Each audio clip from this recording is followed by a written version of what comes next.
Gue pakai 180 juta buat bandingin 3 aplikasi kripto. Dan gue bakal sharing ke kalian hasil eksperimennya. Aplikasi kripto mana yang terbaik sebagai trader atau investor? Peluang, Pintu, atau Indodax? Let's go! Di video ini ada 3 kategori buat nentuin aplikasi kripto mana yang terbaik. Yang pertama, gue mulai dengan tes dulu siapa yang paling cuan. Caranya itu lumayan simple. Gue bakalan top up 30 juta ke masing-masing aplikasi, beli kripto di 3 aplikasi di waktu yang bersamaan, terus gue jual lagi di saat yang bersamaan juga. Dan kemudian gue withdraw sampai masuk ke rekening gue lagi. Yang nominal withdraw-nya itu paling gede, yaitu adalah aplikasi yang paling cuan. Jadi gue langsung aja top up dulu 30 juta ke masing-masing aplikasi. Cuman di sini ada sedikit note ya. Di 3 aplikasi ini top up-nya itu harus pakai kode unik. Dan ini otomatis nominal top up-nya itu nggak jadi persis di 30 juta. Udah gitu, gue juga udah ada saldo kecil di masing-masing kripto yang gue nggak bisa tarik. Soalnya gue udah pakai semua aplikasinya ya. Tapi menurut gue, solusinya itu gampang lah. Gue mau bener-bener hasil tesnya ini fair sampai ke titik buntut ratusan rupiah. Jadi solusinya, nanti di akhir, jumlah kecil ini bakal gue kurangin dari angka yang gue withdraw. Yang penting, kalian udah note dulu aja. Ini di luar dari kontrol gue ini udah nggak bisa mulai dari angka yang bulat di 30 juta rupiah. Nah, abis semua saldonya ini udah masuk, gue langsung market order beli Bitcoin 5 juta. Market order ini gampangnya, kita mau langsung beli kriptonya, dan kita percayain aplikasi buat dapetin harga yang terbaik di saat itu. Seperti biasa, transaksinya ini gue berusaha semaksimal mungkin untuk gue jalanin di menit dan di detik yang bersamaan. Di pembelian pertama, di peluang kita dapat 0,005106 Bitcoin, pintu itu 0,005117 Bitcoin, dan di Indodax ini 0,005139 Bitcoin. Artinya dari pembelian ini, untuk uang yang sama, kita dapat jumlah Bitcoin terbanyak di Indodax. Pintu itu urutan kedua, dan peluang ini urutan ketiga. Tapi supaya hasil tesnya itu bisa tepat, gue harus ulangin proses ini beberapa kali. Totalnya, gue beli 6 kali. Bitcoin 2 kali, Ethereum 2 kali, dan Solana juga 2 kali, supaya kita bisa punya lebih banyak sample size dan meminimalisir human error. Abis gue beli, hasil porto peluang gue itu isinya 0,01021 Bitcoin, 0,24563 Ethereum, dan 4,41 Solana. Di pintu, ada 0,01020 Bitcoin, 0,24556 Ethereum, dan 4,40 Solana. Di Indodax, ada 0,01028 Bitcoin, 0,24704 Ethereum, dan 4,42 Solana. Jadi di sini kalian bisa lihat, hasilnya itu konsisten. Nilai kripto di Indodax, mau di Bitcoin, Ethereum, atau Solana, nominalnya ini lebih besar daripada peluang, dan nominal kripto di peluang, semuanya itu lebih besar daripada di pintu, dengan jarak yang super-super tipis. Jadi dari 6 kali transaksi pembelian, Indodax ini yang paling cuan. Dan gue punya hipotesa kenapa hasilnya ini bisa kayak gini ya. Mungkin ini gara-gara Indodax itu belum jadi PFAK. Sementara pintu dan peluang ini udah menjadi PFAK. Dari sepemahaman gue, anggota PFAK itu dikenakan fee tambahan. Makanya peluang dan pintu angkanya ini agak-agak mirip, dapat kriptonya ini lebih sedikit. Sedangkan Indodax ini belum menjadi PFAK. Ini posisinya sama kayak mayoritas exchange kripto lainnya ya. Soalnya emang regulasinya ini regulasi yang baru.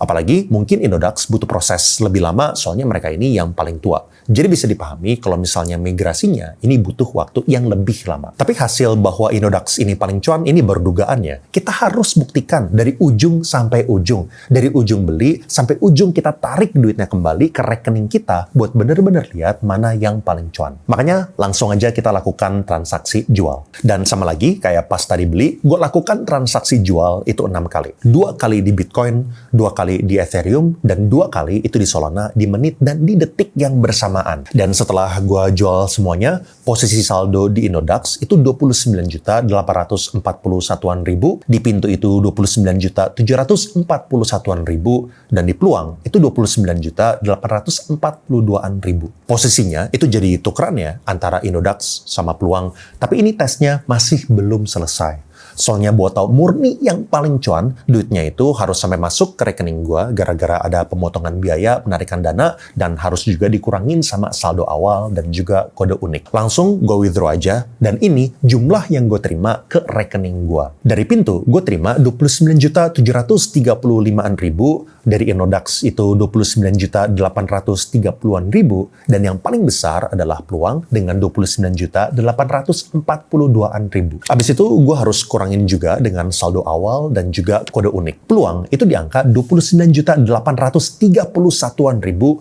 Indodax ini 29.830-an ribu. Jadi ini super tipis ya. Selisihnya itu cuma Rp1.000 doang. Bisa dibilang menurut gue ini nggak beda lah. Kalau misalnya ini eksperimennya kita kali 100 pun, misalnya di angka 3 miliar rupiah, selisihnya ini cuma 100 ribu. Which is menurut gue ini negligible lah. Dan di ketiga ada pintu dengan 29.733-an ribu. Jadi kesimpulannya, peluang ini yang paling cuan, Indodax itu kedua dengan jarak yang sangat-sangat tipis, dan pintu ini ketiga. Jadi gue kasih 3 poin ke peluang, 3 poin ke Indodax juga, soalnya cuma selisih Rp1.000, dan pintu ini gue kasih 1 poin. Tapi gue masih belum puas ya sama hasil tes ini. Soalnya waktu gue beli pakai market order, ini ada hal yang menarik. Gue ilustrasiin pakai order booknya Indodax dan juga peluang buat contoh. Pas gue beli, walaupun ini di waktu yang bersamaan, kalian bisa lihat harga dari order booknya ini berbeda. Harga ask di peluang adalah 977-an juta, sementara di Indodax ini 970 juta. Jadi ada selisih harga sebanyak 7 juta rupiah. Tapi sebaliknya, pas jual, harga bid di peluang itu lebih tinggi juga, 977.267.000, sementara di Indodax ini 973.503.000. Jadi di peluang emang overall harga order booknya ini lebih tinggi, baik di harga beli maupun di harga jualnya juga. Gampangnya, kalian belinya itu lebih mahal, tapi kalian jualnya lebih mahal juga. Di Indodax, kalian belinya itu lebih murah, tapi kalian jualnya juga lebih murah. Jadi tes pakai market order ini dipengaruhi oleh 2 faktor. Yang pertama adalah jarak harga order book antara bid dan ask. Lalu yang kedua adalah jumlah fee-nya, termasuk pajak-pajaknya. Tapi gue mau bener-bener tahu ya, perbedaan fee-nya doang, tanpa ada faktor harga. Nah, gara-gara gue extra nerd, gue sekarang nemu ide.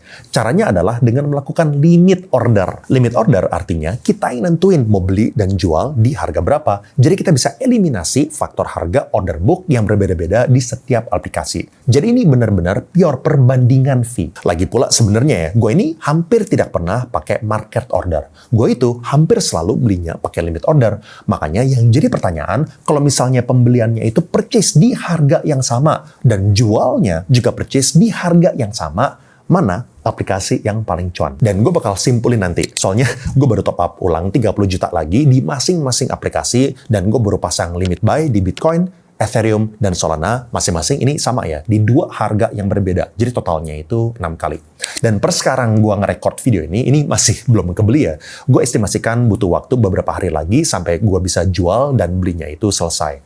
Makanya selagi gue nunggu, gue bakal bahas dulu topik selanjutnya, yaitu mengenai kelengkapan fitur. Di sini gue bakalan kasih skor buat fitur-fitur dari ketiga aplikasi ini. Yang pertama, gue mau bahas dulu tentang staking atau earn. Soalnya ini lumayan, sambil lu nunggu kripto yang lu pegang itu naik, lu bisa dapat income tambahan. Di peluang, ini ada program namanya itu Peluang Cuan.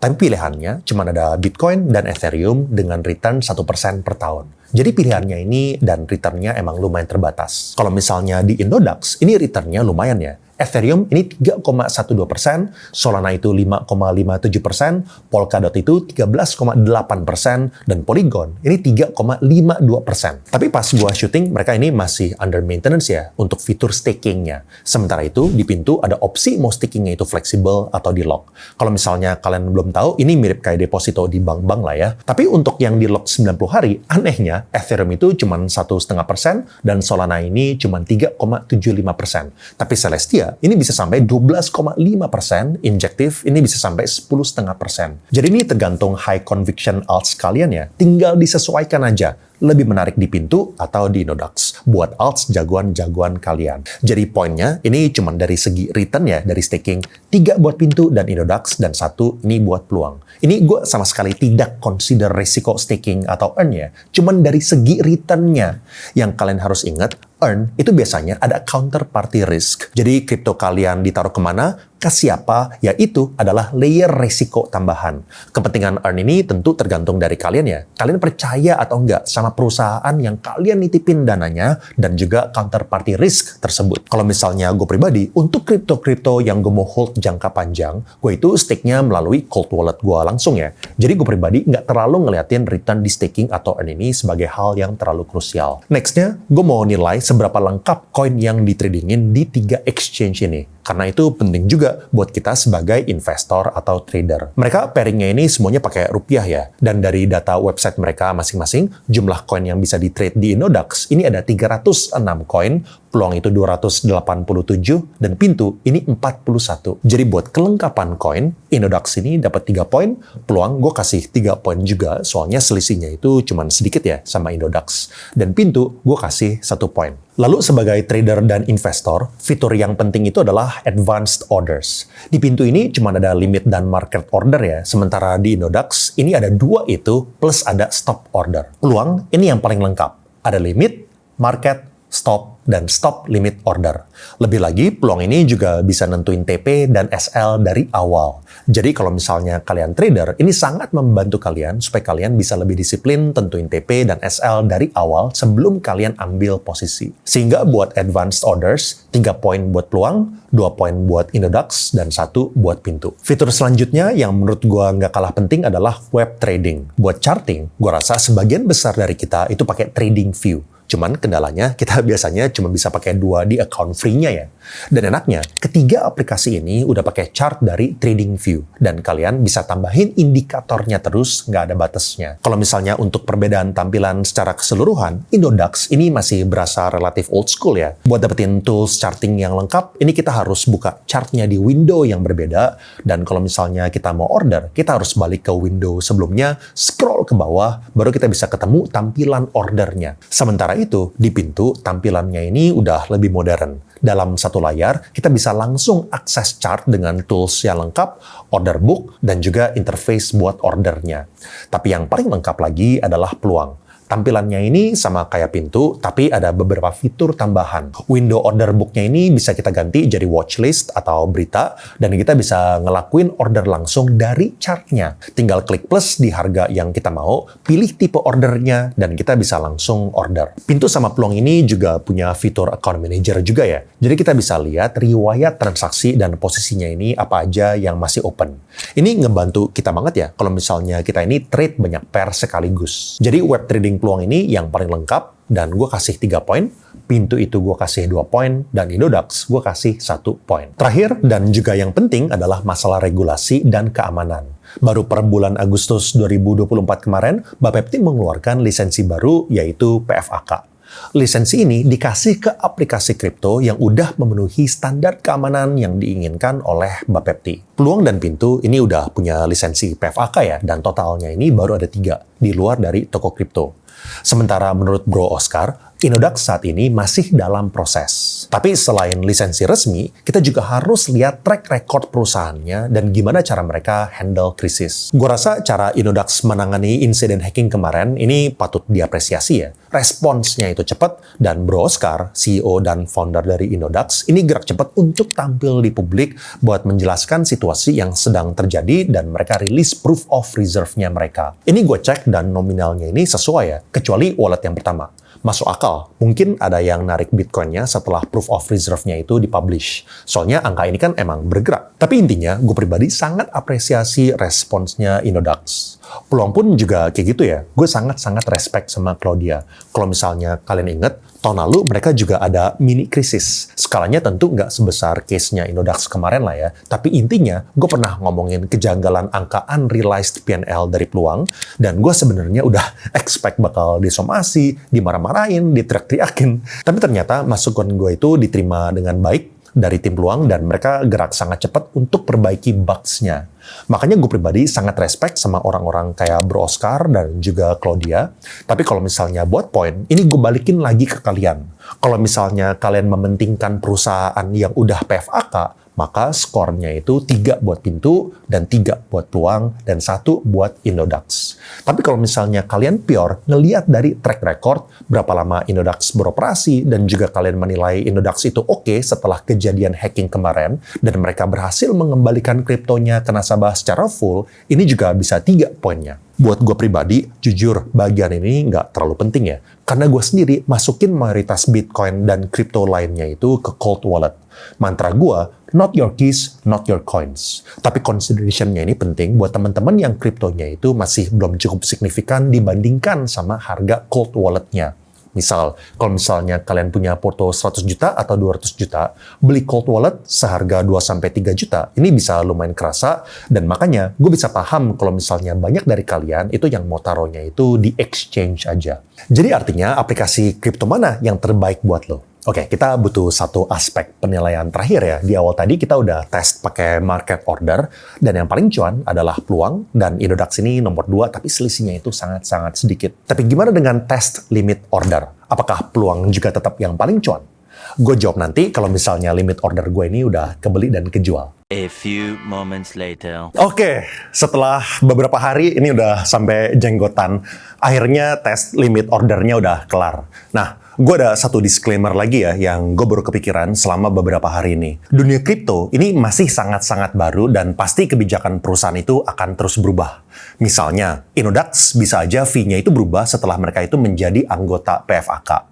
Fee pintu juga bisa berubah kalau misalnya promo trading fee-nya itu udah selesai. Dan saat ini peluang pun juga sama ya. Lagi ada promo 0% trading fee untuk user baru dan cashback 1,5% dari setiap pembelian kripto kalian sampai bulan Oktober. Jadi ini sangat-sangat dinamis. Makanya gue bakal usahain untuk update terus video perbandingan exchange kripto ini ke depannya secara berkala supaya kalian bisa terus pilih aplikasi kripto yang terbaik. Nah, untuk ngebaca hasil dari limit order, ada 2 aspek yang gue perhatiin. Yang pertama, seberapa cepat order gue itu kejemput. Yang kedua, pastinya cuannya itu kayak gimana. Berapa jumlah akhir yang gue bisa terima di rekening gue. Ini gue kasih satu contoh aja ya, supaya kalian bisa paham cara gue melakukan eksperimennya ini kayak gimana dan kesimpulannya itu kayak gimana. Di sini kalian bisa lihat, yang atas itu adalah jam gue bikin ordernya, 11.43. Ini limit order yang gue bikin di waktu yang sama di awal tadi. Terus di trade details, kalian bisa lihat jam kapan ordernya itu udah done. Kalau misalnya contoh ini, itu 12.11. Nah, jam 12:11 dikurangin sama 11.43, maka ketemu durasi dari gue bikin order sampai ordernya itu udah done, itu 28 menit. Supaya kalian bisa gampang bacanya, ini gue bikin langsung table summary durasinya. Yang hijau artinya itu yang juara 1, kuning itu juara 2, dan yang merah ini juara 3. Misal, pembelian Bitcoin pertama, yang paling cepat itu artinya Indodax. Kemudian kedua itu pintu, dan yang terakhir itu adalah peluang. Pas gue awal-awal lihat ini, jujur gue lumayan kaget ya. Padahal gue udah bikin limit ordernya itu di waktu yang bersamaan loh. Makanya menurut gue, ini masih wajar selama nanti pas order limit jual, peluang itu tetap yang paling cepat atau yang minimal nomor 2 lah dari segi kecepatan penjualannya. Dan yang lebih penting lagi, kalau misalnya dia ini yang paling cuan pas gue tarik ke rekening gue nanti. Nah, setelah gue pasang jual dan gue lihat hasilnya, ternyata peluang ini kebanyakan juara 2. Yang paling cepat itu malah pintu. Pas limit buy, mereka itu paling cepat dan pas jual, mereka itu paling cepat dan juga. Jujur, gue nggak ngerti ya gimana caranya. Tapi sekarang waktunya penentuan. Siapa yang paling cuan? Setelah gue tarik ke rekening gue, dan gue kurangin dengan kode unik pas gue melakukan top up, di juara 3 ada Indodax dengan 29.993.214 rupiah. Sementara itu, juara 2 dan 1 itu selisihnya super tipis. Ini kalian bisa lihat sendiri, 5 angka di depannya itu sama. 30.045.000. Dan yang paling cuan adalah peluang dengan selisih cuma 500 perak dari pintu. Ini mirip sama kayak Indodax dan peluang di market order ya. Selisihnya itu nggak signifikan lah, cuma 500 perak sampai 1000 perak. Jadi kesimpulannya, kalau misalnya kalian cari exchange yang paling cuan dari segi limit order maupun market order, udah PFAK, butuh advanced orders dan juga web trading yang enak, peluang adalah exchange yang terbaik buat lo. Kalau misalnya lu pentingin Web3, misalnya kayak pinjam uang dari AAV, lalu lu juga pentingin PFAK, dan lu pentingin exchange yang limit order buy dan sell-nya itu bisa keisi dengan cepat, pintu itu yang paling cocok. Kalau misalnya lu mau yang pilihan koinnya itu yang banyak, nggak butuh web trading atau advanced orders yang kompleks, dan kalian prefer aplikasi yang udah punya track record sejak tahun 2014, maka Inodax adalah yang terbaik buat lo. Anyway, kalau misalnya lu mau bandingin dengan aplikasi kripto lainnya, kalian bisa klik di sini. Atau kalau misalnya lu mau tahu kenapa makin kesini itu makin susah untuk cari kerja di Indonesia, kalian bisa klik di sini. Thank you and I will see you guys again in the next video.